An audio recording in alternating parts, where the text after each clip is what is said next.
इदानीम् अव्ययी भावः इति संज्ञासूत्रम् अधिकारसूत्रम् इति एतदुभयम् अस्माभिः दृष्टम्। इतः परं यः समासः क्रियते सः अव्ययी भावसमासः भवति इति।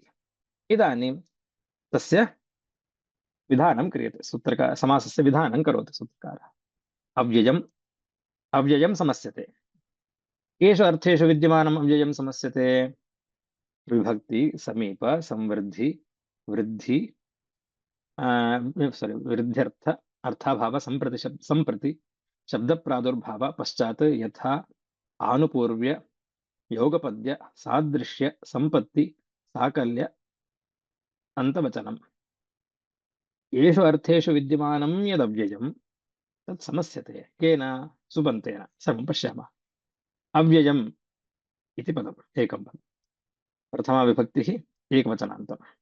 विभक्ति समीप संवृद्धि विभक्ति इत्यारभ्य वचनेषु इति पर्यन्तं द्वितीयं पदम्। सप्तमी बहुवचनम्। अव्ययं नाम यत् न व्येति तत् अव्ययम्। अव्ययम् इति संज्ञा। अव्ययम् इति संज्ञा। अव्ययं सुबन्तम्। अव्ययम् इति संज्ञा। दृष्टमस्माभिः अव्ययम् इति। अव्ययम् इति संज्ञा यदस्ति, यस्य अव्ययम् इति संज्ञा अस्ति, तत् येषु अर्थेषु यदि भवति, विभक्तिः तत्र समासः प्रदर्शितः, विभक्तिः समीपं, समृद्धिः, वृद्धिः, अर्थाभावः, अत्ययः, असम्प्रति, शब्दप्रादुर्भाव, पश्चात्, यथा, आनुपूर्व्यं, योगपद्यं, सादृश्यं, संपत्तिः, साकल्यम्, अन्तवचनम् इति एतेषां इतरेतरद्वन्द्वसमासः कृतः। येषु अर्थेषु यत् अव्ययम् अस्ति तत्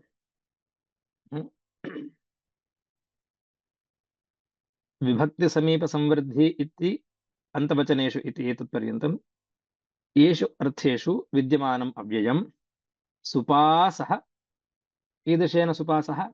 समर्थेन सुपासः समस्यते। अव्ययी भावः समासः सः भवति इत्यर्थः। विभक्ति समीप संवृद्धि वृद्ध्यर्थाभाव, अत्यय, संप्रति शब्द प्रादुर्भाव, पश्चात्, यथा, आनुपूर्व्य, योगपद्य, सादृश्य, संपत्ति, साकल्य, अंतवचनेषु यत् अव्ययम् सुपासः, कीदृशेन सुपासः? समर्थेन सुपासः अव्ययी भावः समासः। समर्थेन सुपासः समस्यते अव्ययी भाव समासः इति। स एव सूत्रार्थः। साकल्यार्थः अन्तवचनम् इति एतेषु अर्थेषु विद्यमानं व्ययं समर्थेन सुबन्तेन सह समस्यते। तस्य अव्ययी भावः समासः च संज्ञा भवति इति एकैकशः पश्यामः।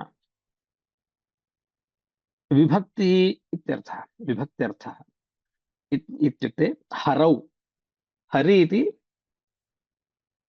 इकारान्तं पदं पुल्लिङ्गं। तत्र विभक्त्यर्थः नाम सप्तमी अर्थः हरौ। हरौ इति सप्तमी अधिकरणम् इति यो अर्थः सप्तम्यन्तस्य सप्तम्याः, तस्मिन् अर्थे अधिकरणे अर्थे कश्चित् अधि इति उपसर्गः, अधि इति क्षम्यताम्, अधि इति अव्ययं प्रयुज्यते। विभक्त्यर्थे अधि इति अव्ययं प्रयुज्यते। अतः विभक्त्यर्थे इति उच्यते। विभक्त्यर्थः अधि इति सप्तमे विभक्त्यर्थ बोधकम् अव्ययम्। हरौ इति समर्थेन सुबन्तेन सह समस्यते, सः अव्ययी भावसमासः भवति। अधिहरि, अधिहरि अस्य कः अर्थः? हरौ इत्यर्थः। हरौ, हर्योः, हरिषु इति वदामः खलु, सप्तमी एकवचनं हरौ। हरौ इत्यस्य यः अर्थः स एव अर्थः अधिहरि इति शब्दस्यापि। अधिहरि भक्तिः हरौ वर्तते। मम भक्तिः हरौ वर्तते इत्यपि वक्तुं शक्यते। तथैव भक्तिः मम अधिहरि, मम भक्तिः अधिहरि अस्ति। अधिहरि अस्ति नाम हरौ अस्ति इत्यर्थः।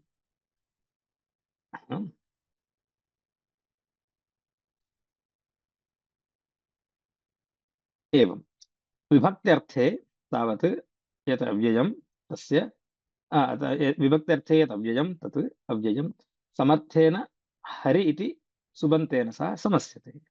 अव्ययीभावसमासः भवति। तेन अधिहरि इति पदं सिद्धं भवति। तथैव समीपं, कुम्भस्य समीपम् इति उपकुम्भं। समीपार्थः समीपे समीपार्थबोधकम् अव्ययमेकम् उप इति। तस्य कुम्भस्य इति समर्थेन सुबन्तेन सह समासः क्रियते। सः अव्ययीभावसमासः भवति। कुम्भस्य समीपं, समीपम् इत्यस्य स्थाने उप इति योजनीयं। कुम्भस्य उपकुम्भम् इति भवति। तथैव समृद्धि, मगधानां समृद्धिः इति सुमगधम्। सु इति अव्ययमस्ति। कस्मिन् अर्थे प्रयुज्यमानमस्ति इदम् इति चेत् समृद्ध्यर्थे, समृद्ध्यर्थबोधकम् अव्ययम्। मगधानाम् इति समर्थेन सुबन्तेन सह समासं लभते। अव्ययीभावसमासः भवति। सुमगधम् इति जायते। उपकुम्भं सुमगधम् इत्यत्र मकारः श्रूयते। अधिहरि इत्यत्र मकारः न श्रूयते, अथवा विसर्गः अपि न श्रूयते। किमर्थम् इति एतत् सर्वं पश्यामः। इत्युक्ते क्वचित् विभक्तीनां श्रवणं न भवति। क्वचित् उपकुम्भं सुमगधम् इत्यत्र विभक्तिसदृशं किमपि श्रूयते। किं सर्वत्र अत्र विभक्तेः अदर्शनं न भवति वा इत्यादिकं सर्वं पश्यामः। दुर्मगधं, दुर्मगधं नाम मगधानां वृद्धिः। वृद्धिः, वृद्धिः नाम विगता वृद्धिः। यत्र समृद्धिः नष्टा जाता, क्षीणा जाता, विगता, अपगता, अन्येन अपगता वा, एवं विगता वृद्धिः वृद्धिः। दुर् इति वृद्ध्यर्थकम् अव्ययम्। वृद्धि इत्यर्थकम् अव्ययम्। मगधानाम् इति समर्थेन सुबन्तेन सह तस्य समासः क्रियते। अव्ययीभावसमासः इति उच्यते। इदानीम् अधिहरि इति शब्दस्य प्रक्रियां पश्यामः। अत्र अधि ङि, सारी हरि ङि अधिसु इति अलौकिकं विग्रहवाक्यं। किमिदम् अलौकिकं विग्रहवाक्यं? लौकिकं विग्रहवाक्यम् अलौकिकं विग्रहवाक्यम् इति वाक्यद्वयं वैयाकरणैः उपयुज्यते। अलौकिकं विग्रहवाक्यं नाम किम् इति चेत् हरि इत्यस्य अनन्तरं विभक्तेः यथा विभक्तिः तथैव पाठः क्रियते, तथैव श्रवणम्। अधि तदनन्तरं ङि। कुत्रापि लोके सप्तमी ङि इति श्रवणं न भवति। हरौ इत्येव श्रवणं सर्वत्र। रामे, रमायाम् इति तत्र सुसम्पन्नं पदं तत्र प्रयुज्यते। केवलं प्रातिपदिकं विभक्तिः, प्रातिपदिकं प्रत्ययः इति तथा प्रयोगः न भवति। तथा प्रयोगः कुत्र भवति? शास्त्रे भवति, अथवा लोकात् भिन्ने भवति, अलौकिके प्रयोगे भवति। अतः अलौकिकं विग्रहवाक्यं। लौकिकं विग्रहवाक्यं हरौ, हरौ इति लौकिकं विग्रहवाक्यम्। अलौकिकं विग्रहवाक्यं हरिङि अधिसु इति अलौकिकं विग्रहवाक्यमिदम्। तत्र शास्त्रसम्बन्धि कार्यं यदस्ति तत् अलौकिकविग्रहवाक्ये प्रदर्शयितुं सुलभं भवति। अतः अलौकिकविग्रहवाक्यस्य उपयोगं वयं शास्त्रे कुर्मः। हरिङि अधिसु इति अलौकिकं विग्रहवाक्यम्। अस्य इदानीं समासः कृतः। अव्ययं विभक्ति समीप संवृद्धि इति सूत्रेण समासः विहितः। हरिङि अधिसु इति इदानीं समस्तं पदं जातं। समस्तपदस्य कृत्तद्धितसमासाश्च इति सूत्रेण समाससंज्ञा कृता। प्रातिपदिकसंज्ञा, क्षम्यतां, कृत्तद्धितसमासाश्च इति सूत्रेण प्रातिपदिकसंज्ञा कृता। प्रातिपदिकसंज्ञायां सत्यां सुपोधातुप्रातिपदिकयोः इति सूत्रेण मध्ये विद्यमानयोः ङि सु इत्यनयोः अदर्शनं जातम्। हरि अधि इति स्थितिः। इदानीम् अधि इति अव्ययम्। अस्मिन् सूत्रे अव्ययं विभक्ति समीप संवृद्धि इत्यस्मिन् सूत्रे प्रथमान्तं पदं किम् इति चेत् अव्ययम् इति प्रथमान्तं पदम्। तस्य प्रथमानिर्दिष्टं समास उपसर्जनम् इति सूत्रेण उपसर्जनसंज्ञा क्रियते। अव्ययानाम् उपसर्जनसंज्ञा क्रियते। उपसर्जनसंज्ञायां सत्याम् उपसर्जनं पूर्वम् इति नियमः। यत् उपसर्जनसंज्ञकं भवति तत् समासे पूर्वं प्रयोक्तव्यं, परं न इति। किमर्थम् अयं नियमः इति चेत् समर्थः पदविधिः इत्युक्तम्। अनयोः पदयोर्मध्ये सामर्थ्यं तुल्यं स्यात् इति। अतः समासः क्रियते। तत्र द्वयोरपि प्राधान्यमस्ति इति कारणेन पूर्वं किं प्रयोक्तव्यं, परं किं प्रयोक्तव्यम् इत्यत्र नियमः कश्चित् न स्यात्। अतः तं नियमयितुं सूत्रकारः उपसर्जनम् इति संज्ञाम् उपयुज्य उपसर्जनं पूर्वं प्रयोक्तव्यं। यत् उपसर्जनसंज्ञकं भवति तस्य पूर्वं प्रयोगः भवेत्। उपसर्जनस्य निर्णयः कथं भवति इति चेत् सूत्रेषु, समासविधायकसूत्रेषु प्रथमाविभक्त्यन्तं पदं यत्र यत्र अस्ति तत्र उपसर्जनम् इति संज्ञा क्रियते।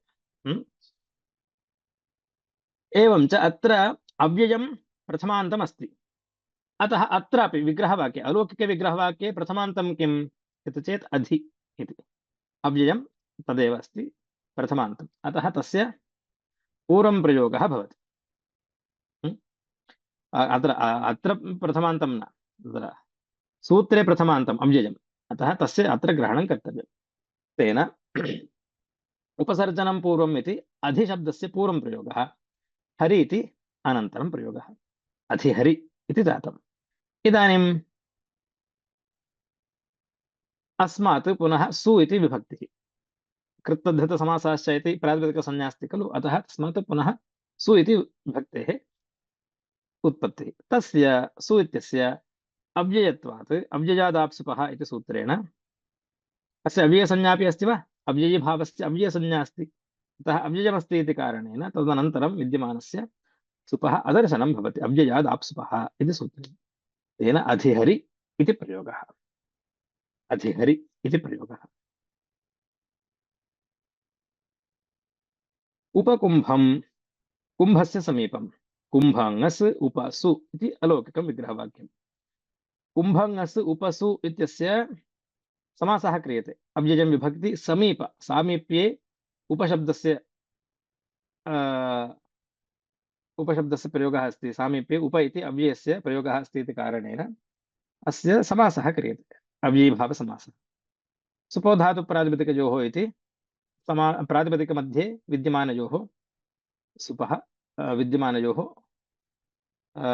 ङस् सु इत्यनयोः अदर्शनं क्रियते। तदनन्तरं प्रथमानिर्दिष्टं समासोपसर्जनम् उपसर्जनं पूर्वम् इति सूत्रेण, इति सूत्राभ्याम् उप इत्यस्य पूर्वं प्रयोगः, पूर्वं निपातः, उपकुम्भ इति जातम्। उपकुम्भ इत्यस्य अनन्तरं सु इति आगतम्। तस्य सु इत्यस्य अव्ययादाप्सुपः इति अदर्शने प्राप्ते नाव्ययीभावात् तों तु पञ्चम्याः इति सूत्रेण, अतः अकारान्तादनन्तरं सु इत्यस्य अथवा सुपः लुक् न भवति, तर्हि किं भवति, तस्य स्थाने, सुपः स्थाने अम् इति आदेशः क्रियते।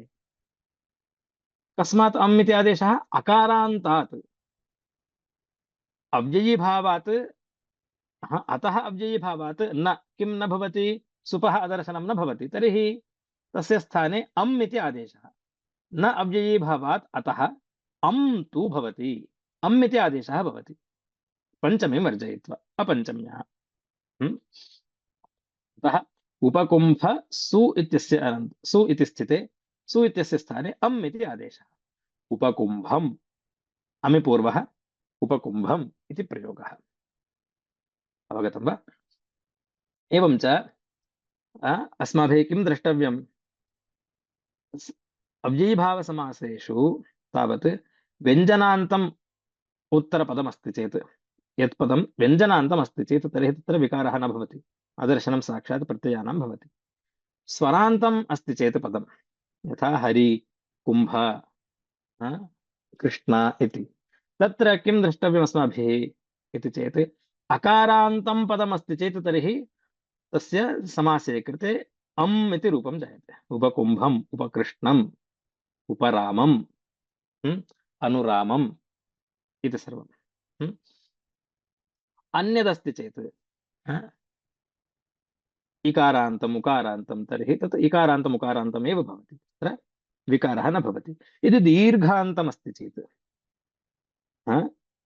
माला रमा इति, तत्र का गतिः? तत्रापि पश्यामः। तत्र तत्र किं भवति इति पश्यामः। उपकुम्भम् उदाहरणमस्ति, यतः अत्र न वदामि। पश्यामः। निर्मक्षिकम्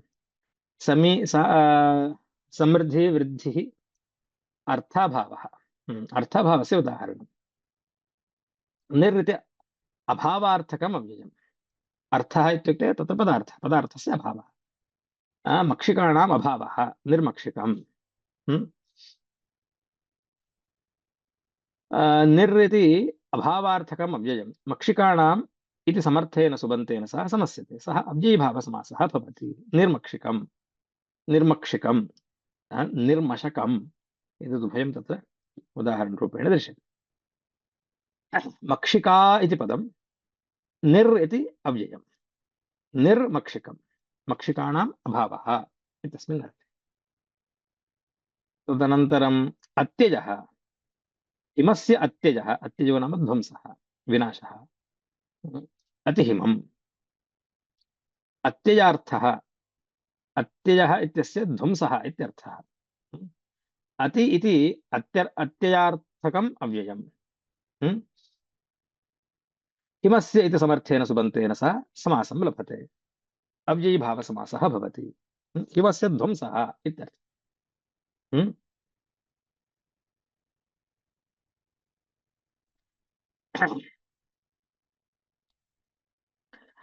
अतिनिद्रम् निद्रायाः अति, अत्र असम्प्रति इति अर्थः। असम्प्रति सम्प्रति न इत्यर्थः। अति इति असम्प्रत्यर्थकम् अव्ययम्। निद्रायाः इति समर्थेन सुबन्तेन सह समस्यते, सः अव्ययीभावसमासः भवति। अतिनिद्रम् इत्यस्य कः अर्थः? निद्रा सम्प्रति न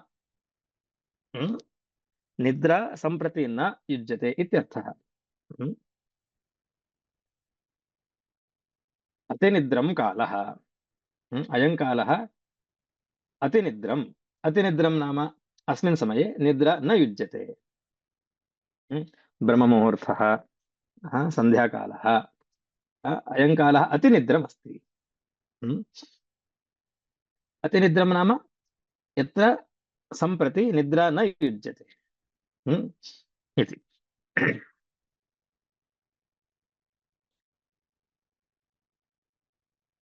अस्तु। इति पाणिनिः शब्दप्रादुर्भावे पाणिनेः इति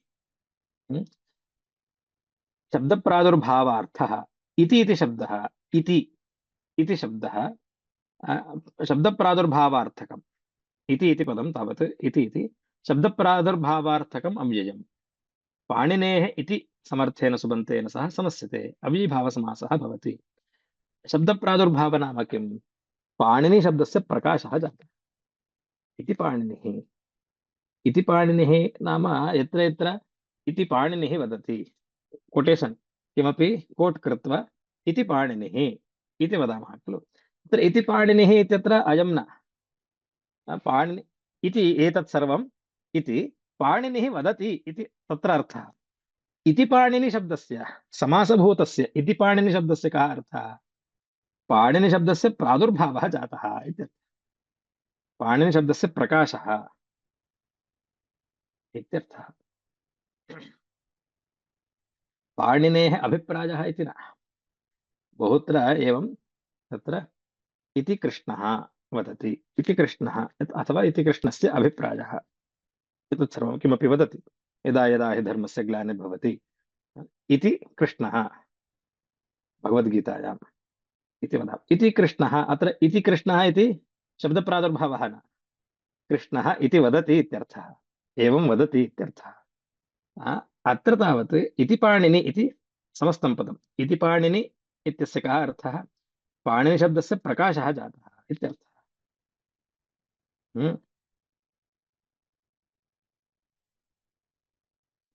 अस्तु इदानीं निर्मक्षिकम् अतिनिद्रम् इत्यादीनां प्रक्रियां पश्यामः। निर्मक्षिकं मक्षिकाणाम् अभावः इति निर्मक्षिकम्। अत्र मक्षिका आम् निर्सु मक्षिका आम् षष्ठी बहुवचनं निर् अभावार्थकम् अव्ययं सु इति अलौकिकं विग्रहवाक्यं। मक्षिका आम् निर्सु इति स्थिते सूत्रेण अनेन अव्ययं विभक्ति समीपे इति सूत्रेण समासः कृतः। समासे कृते समाससंज्ञायां प्रातिपदिकसंज्ञा सिद्ध्यति कृत्तद्धितसमासश्च। प्रातिपदिकसंज्ञायां सत्यां प्रातिपदिकस्य अवयवे विद्यमानयोः अवयवभूतं यत् अम् आम् इति सु इति विभक्ति से अदर्शनं सुपो धातु प्रातिपदिकयोः इति। तदनन्तरं प्रथमानिर्दिष्टं समासोपसर्जनम् उपसर्जनं पूर्वम् इति निर् इत्यस्य पूर्वं निपातः निर्मक्षिका इति अस्ति। मक्षिका निर् इति स्थिति तदिदानीं निर्मक्षिका इति जातम्। निर्मक्षिका सु इति स्थिते स्वोजसमोट्टि अस्य किं भवति सुबुत्पत्तिः। इदानीम् अव्ययीभावश्च इति सूत्रं नपुंसकलिङ्गं विदधाति। नपुंसकलिङ्गं विदधाति। निर्मक्षिका इत्यस्य नपुंसकलिङ्गता अस्ति। नपुंसकलिङ्गता विहिता निर्मक्षिका इदानीं नपुंसकलिङ्गे अस्ति। ह्रस्वो नपुंसके प्रातिपदिकस्य इति एकं सूत्रम्। ह्रस्वो नपुंसके प्रातिपदिकस्य इति सूत्रेण तस्य दीर्घस्य ह्रस्वः क्रियते निर्मक्षिक इति जायते।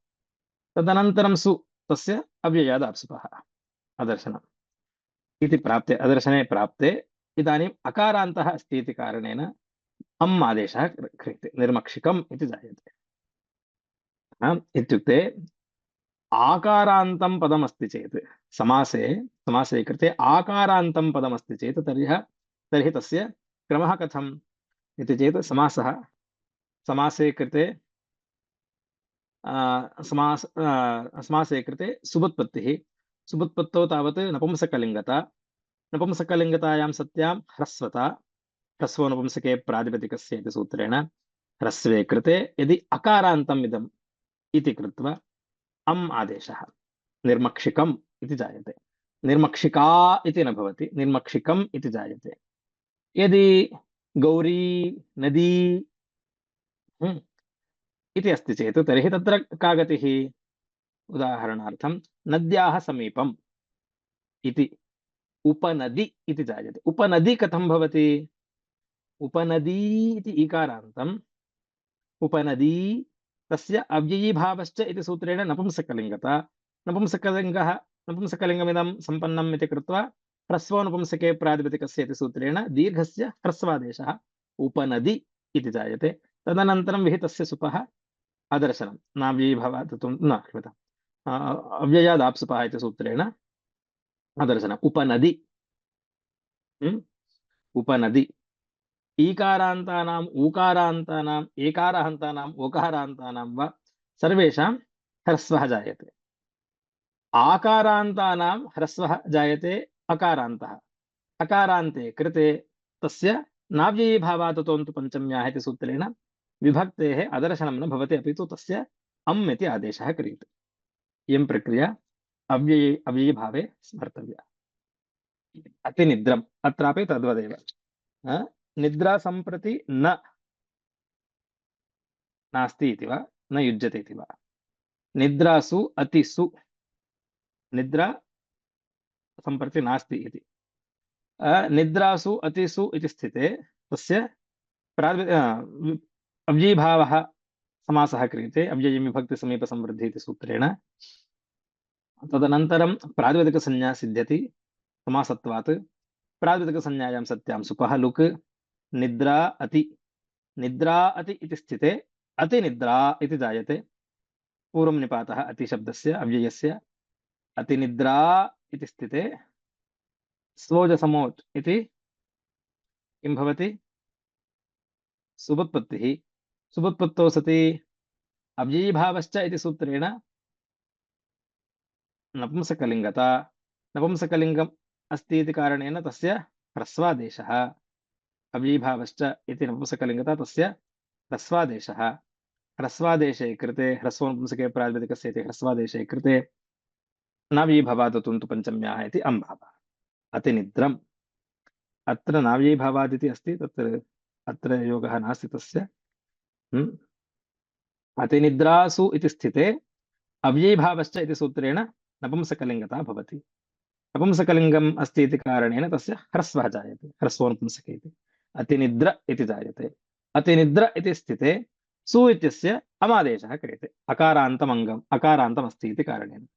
अकारान्तादुत्तरस्य अव्ययीभावसंज्ञकात् अकारान्तादुत्तरस्य किं भवति, सुपः लुक् न भवति, अपि च तत्र अम् इति आदेशः क्रियते।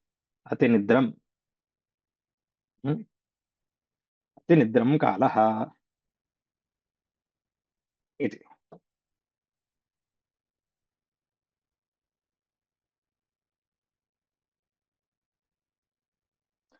अस्तु। हा, शब्दप्रादुर्भाव पश्चात् इति अस्ति, पश्चात् अग्रे पुनः पश्यामः। यथा पश्चात् यथा, यथा इति यथा अर्थे विद्यमानं यतव्ययम्, यथा इत्येव अव्ययम्, परन्तु यथा इत्यस्य बहवः अर्थाः सन्ति। तस्मिन् अर्थे यथा अर्थे यदव्ययं विद्यमानमस्ति तदव्ययं समर्थेन सुबन्तेन सह समस्यते। यथार्थे विद्यमानम् अव्ययं समर्थेन सुबन्तेन सह समस्यते, अव्ययीभावसमासः भवति। यथार्थः चतुर्धा वर्तते। तत्र चत्वारः तस्य प्रकाराः सन्ति।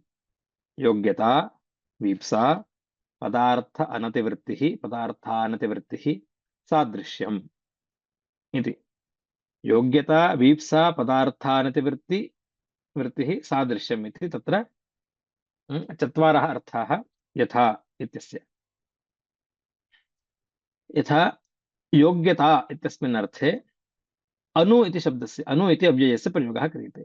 रूपस्य योग्यम् इति अनुरूपम्। यथार्थः तत्र आदौ योग्यता इत्यस्मिन् अर्थे यथार्थः।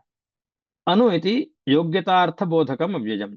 रूपम् इति समर्थेन सुबन्तेन सह समस्यते, रूपस्य इति समर्थेन सुबन्तेन सह समस्यते। रूपस्य योग्यम् इति अनुरूपम्, अनुरूपं वरः, अनुरूपं भार्या, अनुरूपं पुत्रः, अनुरूपं शिष्यः, सर्वत्र रूपस्य योग्यम् इति भवतु। अग्रे वीप्सा, प्रत्यर्थम् इति प्रयोगः। अर्थम् अर्थं प्रति प्रत्यर्थम्।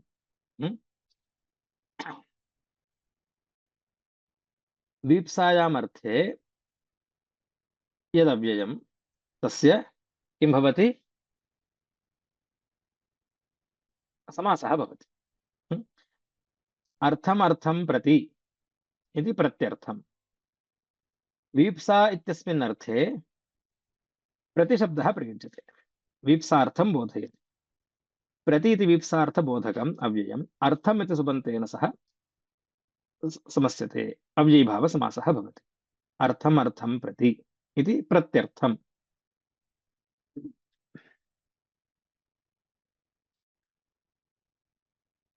अग्रे यथाशक्ति, अत्र पदार्थानतिवृत्तिः।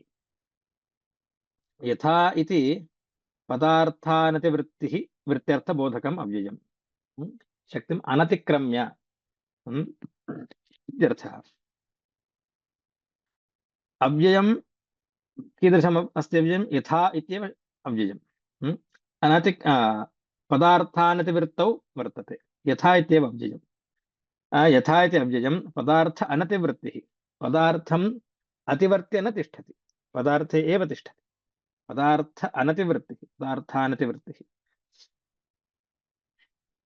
सो पदार्थानतिवृत्ति वित्यर्थबोधकम् अव्ययम्, शक्तिम् इति समर्थेन सुबन्तेन सह समस्यते, स अव्ययीभावसमासः भवति। यथाशक्ति।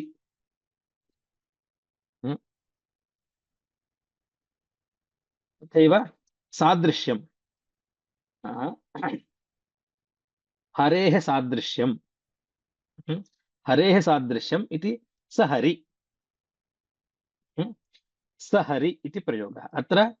अ, सः इति अव्ययं तत् इदानीं स इति रूपेण परिवर्तितं भवति। हम्म।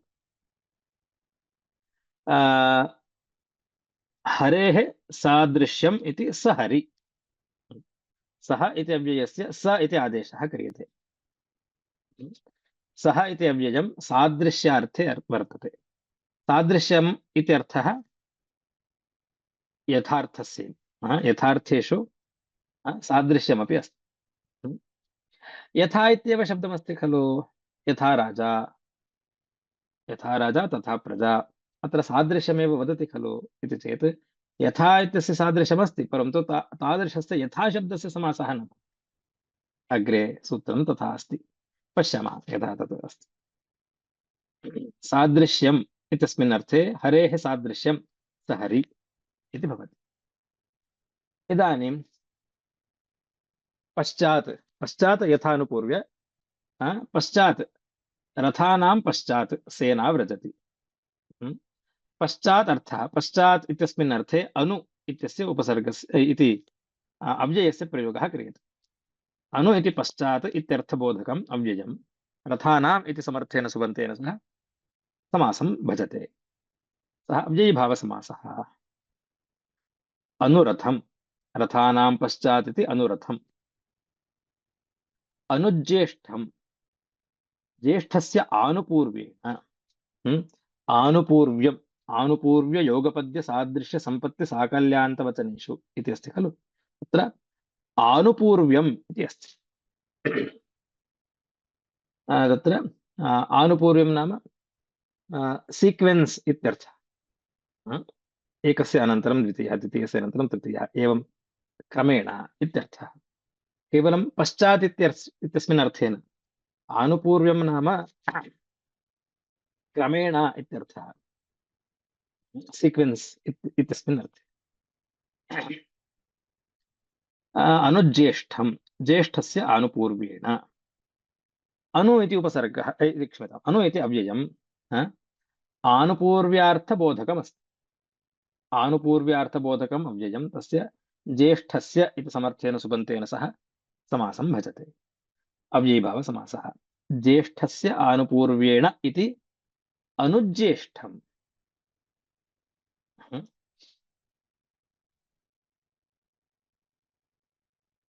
सचक्रम्, अत्र योगपद्य, योगपद्यं सूचयति। सचक्रं, चक्रेण युगपत्। सः इति प्रकृते, सः इति प्रकृते योगपद्यार्थबोधकम् अव्ययम्। अस्मिन् सचक्रम् इति प्रकृते उदाहरणे सः इति पदं, सः इति अव्ययम् कस्मिन् अर्थे अस्ति? यौगपद्यम् इत्यस्मिन् अर्थे अस्ति। युगपत्। चक्रेण इति समर्थेन सुबन्तेन सह तस्य समासः, अव्ययीभावसमासः। सः चक्रम् इति स्यात्, सचक्रम् इति जायते। कथमिदम्? अग्रे पश्यामः। तथैव ससखी, सदृशः सख्या, सख्या सदृशः अथवा सदृशः सख्या इति ससखी इति जायते। सादृश्यम् अथवा वस्तुतः अत्र सदृशः, सादृश्यम् इति न, सदृशः। सः इति प्रकृते सादृशार्थबोधकम् अव्ययम्। सः अस्मिन् प्रकरणे, अस्मिन् उदाहरणे ससखी इत्यत्र सः सखी ससखी इति जायते। सख्या सदृशः, सख्या सः इति स्थिते सः इति अव्ययस्य स इति आदेशः क्रियते। अयं सः इति अव्ययं सादृश्यं सदृशम् इत्यर्थं बोधयति। सख्या इति तृतीयान्तेन समर्थेन सुबन्तेन सह समासः भवति, अव्ययीभावसमासः। इदानीं प्रश्नः आयाति, यथार्थे अपि सादृश्यम् उक्तमस्ति। योग्यता, वीप्सा, पदार्थान्त्यवृत्तिः, तथैव सादृश्यम् इति उक्तमस्ति तत्र। तर्हि तत्रैव सादृश्यं यथार्थे एव आगतमस्ति। सादृश्यार्थे यद्यदव्ययं तत्सर्वं समर्थेन सुबन्तेन सह समस्यते इति चेत् अत्र पुनः सादृश्यशब्दस्य प्रयोगः किमर्थम्? योगपद्य सादृश्य इति किमर्थं योजयति सूत्रकारः इति चेत् सादृश्यं न अत्र सादृश्यं यद्यपि अत्र सादृश्यम् इति पदमस्ति परन्तु अत्र सदृशः इत्यस्मिन् अर्थे तत्र तात्पर्यम् अत्र सदृशः इत्यर्थः विवक्षितः सादृश्यं न सादृश्यं सदृशस्य भावः सदृशः इत्यस्मिन् अर्थे अत्र ससखि सखि सदृशः सख्या सदृशः इति ससखि हम्म? तत्र हरेः सादृश्यं सहरि सख्या सदृशः सख्या सदृशः ससखि अनयोर्मध्ये कश्चन भेदः वर्तते सखि सदृशः अथवा सख्या सदृशः ससखि पुरुषः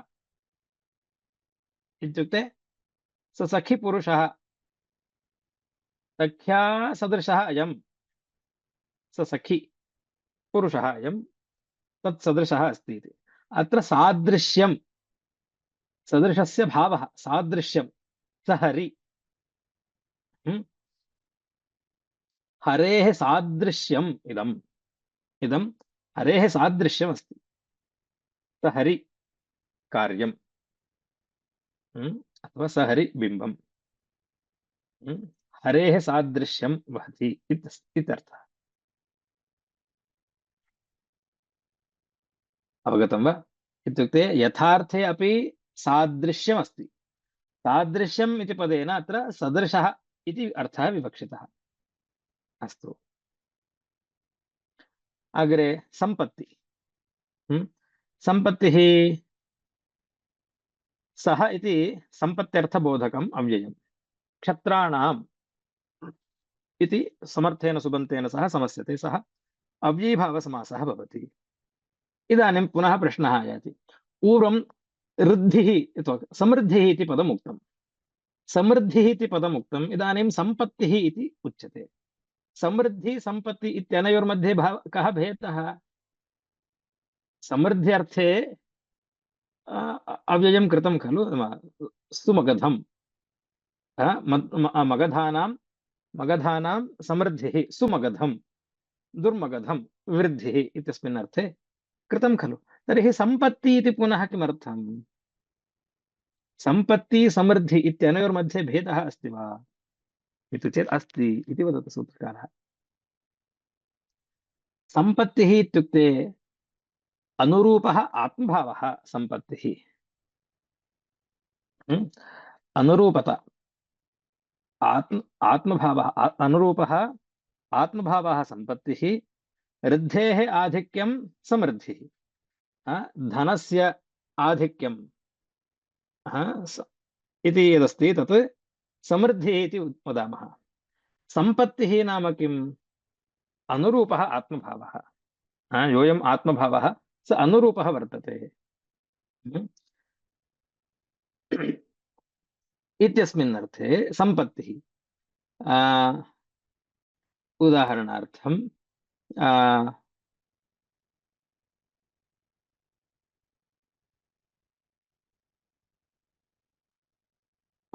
मौनं सम्पत्तिः इति वदामः मौनं तस्य सम्पत्तिः इति वदामः मौनं सम्पत्तिः नाम किम् तस्य अनुरूपः आत्मस्वभावः आत्मगुणः अयं सम्पत्तिः इति अतः सम्पत्तिः भिन्नः समृद्धिः इत्युक्ते धनं वस्तु वाहनम् इत्यादिकं सर्वं तत्र समृद्धिपदेन उच्यते सुमगधम् इति वदामश्चेत् तर्हि तत्र धनाधिक्यं मेटीरियलिस्टिक् रिच्नेस् वेल्नेस् तत्र समृद्धिपदेन उच्यते सम्पत्तिः स्वभावः आत्मभावः उच्यते अयं सम्पत्तिः तस्मिन् सम्पत्ति क्षत्राणां सम्पत्तिः क्षत्राणां सम्पत्तिः नाम क्षत्राणां तत्र आत्मभावः इत्यर्थः सक्षत्रं क्षत्राणां सक्षत्रं रोषः क्षत्राणां सम्पत्तिः रोषः अथवा स्थैर्यं धैर्यं इति वदामश्चेत् तर्हि सक्षत्रं धैर्यं क्षत्राणां सम्पत्तिः। हम्म? आ, सब्राह्मणं दमः। सब्राह्मणं दमः इत्यस्य कः अर्थः? ब्राह्मणस्य सम्पत्तिः। दमः इति ब्राह्मणस्य सम्पत्तिः, गुणः इत्यर्थः। हम्म? सदमं, क्षम्यतां, सब्राह्मणं दमः। सब्राह्मणं दमः ब्राह्मणस्य सम्पत्तिः इत्यर्थः। सब्राह्मणं दमः।